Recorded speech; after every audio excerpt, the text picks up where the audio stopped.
Bangladesh versus Sri Lanka. রাজধানী বাংলাদেশের রাজধানীর নাম হলো ঢাকা, অন্যদিকে শ্রীলঙ্কার রাজধানীর নাম হলো কলম্বো। মুদ্রা বাংলাদেশের মুদ্রা নাম হলো টাকা, অন্যদিকে শ্রীলঙ্কার মুদ্রা নাম হলো রুপি। জাতির পিতা বাংলাদেশের জাতির পিতার নাম হলো শেখ মুজিবুর রহমান, অন্যদিকে শ্রীলঙ্কার জাতির পিতার নাম হলো DS সেনানাইকে। আয়তন বাংলাদেশের আয়তন হলো 1,47,570 বর্গ কিলোমিটার, অন্যদিকে শ্রীলঙ্কার আয়তন হলো 65,610 বর্গ কিলোমিটার। জনসংখ্যা বাংলাদেশের জনসংখ্যা হলো 18,30,00,000, অন্যদিকে শ্রীলঙ্কার জনসংখ্যা হলো 2,20,00,000।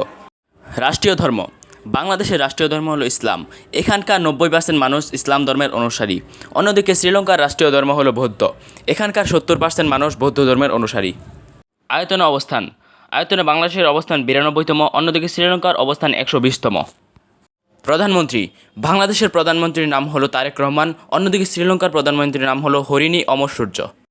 স্বাধীনতা লাভ বাংলাদেশ 1971 সালে 16 ডিসেম্বর পাকিস্তানের কাছ থেকে স্বাধীনতা লাভ করে, অন্যদিকে শ্রীলঙ্কা 1948 সালে 2 ফেব্রুয়ারি ব্রিটিশদের কাছ থেকে স্বাধীনতা লাভ করে। অবস্থান বাংলাদেশের অবস্থান দক্ষিণ এশিয়ায়, অন্যদিকে শ্রীলঙ্কার অবস্থানও দক্ষিণ এশিয়ায়।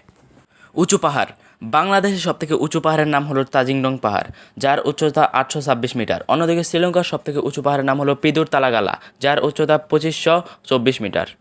বৃহত্তম জেলা বাংলাদেশের সবথেকে বৃহত্তম জেলার নাম হলো রাঙামাটি, অন্যদিকে শ্রীলঙ্কার সবথেকে বৃহত্তম জেলার নাম হলো অনুরাধাপুর। মাথাপিছু আয় বাংলাদেশের মাথাপিছু আয় হলো 3020 মার্কিন ডলার, অন্যদিকে শ্রীলঙ্কার মাথাপিছু আয় 5002 মার্কিন ডলার। গড় আয়ু বাংলাদেশের গড় আয়ু হলো 73.7, অন্যদিকে শ্রীলঙ্কার গড় আয়ু হলো 76.8। শিক্ষার হার বাংলাদেশের শিক্ষার হার হলো 79, অন্যদিকে শ্রীলঙ্কার শিক্ষার হার হলো 92.7। জেলার সংখ্যা বাংলাদেশের জেলার সংখ্যা 64টি, অন্যদিকে শ্রীলঙ্কার জেলার সংখ্যা 25টি। বিভাগের সংখ্যা বাংলাদেশের বিভাগের সংখ্যা 8টি, অন্যদিকে শ্রীলঙ্কা বিভাগের সংখ্যা 9টি। ধন্যবাদ সম্পূর্ণ ভিডিওটি দেখার জন্য। এই দুই দেশের মধ্যে কোন দেশ সেরা কমেন্টে লিখে জানাবেন, আর অবশ্যই লিখে জানাবেন আপনি কোন দেশ থেকে এই ভিডিওটি দেখছেন। বাংলাদেশ থেকে যদি ভিডিওটি দেখে থাকেন তাহলে চ্যানেলটি সাবস্ক্রাইব করুন এবং কমেন্টে লিখে জানান বাংলাদেশ, আর যদি শ্রীলঙ্কা থেকে ভিডিওটি দেখে দেখেন তাহলে লিখে জানান শ্রীলঙ্কা এবং ভিডিওটি লাইক করুন।